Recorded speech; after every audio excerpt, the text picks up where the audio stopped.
ഒരിക്കലും ഒരു police officer എൻ്റെ വീട്ടിൽ ഒരു അന്വേഷണത്തിനായിട്ട് വന്നു. ഞാനൊരു തെറ്റ് ചെയ്തിട്ടില്ല, മറ്റു ചില വിഷയങ്ങളെ പറ്റി അറിയുവാൻ ആരായാനായിട്ട് വന്നതാണ്. അദ്ദേഹം ഒരു ഹിന്ദുമത വിശ്വാസത്തിൽ ഉള്ള ഒരു വ്യക്തിയാണ്.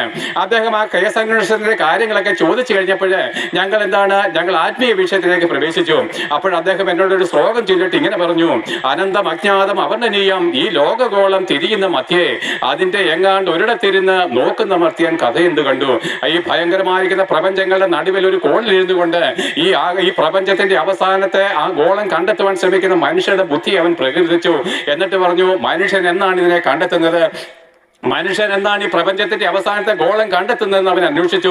ഞാൻ ആ സാറിനോട് പറഞ്ഞു, സാറേ ഞാനൊരു കാര്യം നിങ്ങളോട് പറയാം, ഈ പ്രപഞ്ചത്തിലെ അവസാന ഗോളം കണ്ടെത്തിയത് കൊണ്ട് നമുക്ക് എന്തെങ്കിലും പ്രയോജനമുണ്ടോ? ഒരു പ്രയോജനവുമില്ല. ഈ പ്രപഞ്ച ഗോളങ്ങളെ സൃഷ്ടിച്ചവൻ ആരാണെന്ന് നിങ്ങൾ കണ്ടെത്തിയിരുന്നുവെങ്കിൽ നിങ്ങൾക്ക് സമാധാനം കണ്ടെത്തുവാൻ കഴിയുമായിരുന്നു. അദ്ദേഹം വായനാശീലനാണ്, അദ്ദേഹം പക്വതയുള്ളവരാണ്. അദ്ദേഹം അല്പനേരം ചിന്തിച്ചിട്ട് പറഞ്ഞു, അതാണ് എന്റെ ശരിയായിരിക്കുന്ന ഉത്തരം. പ്രപഞ്ചഗോളങ്ങൾ എവിടം വരെ ഉണ്ടെന്ന് അന്വേഷിക്കുന്നവരല്ല ബുദ്ധിമാന്, ഈ ആകാശത്തെയും ഭൂമിയെയും സൂര്യചന്ദ്ര നക്ഷത്രാദികളെയും സൃഷ്ടിച്ചവനാരോ അവനെ അന്വേഷിച്ച് കണ്ടെത്തുന്നവർ അത്രയും ബുദ്ധിമാന്. ആകിയാൽ ഞങ്ങൾ യേശു ക്രിസ്തുവിലേക്ക് തിരിയുന്നു. ഈ ക്രിസ്തുവിനാൽ അത്രയും ലോകം സൃഷ്ടിക്കപ്പെട്ടത്.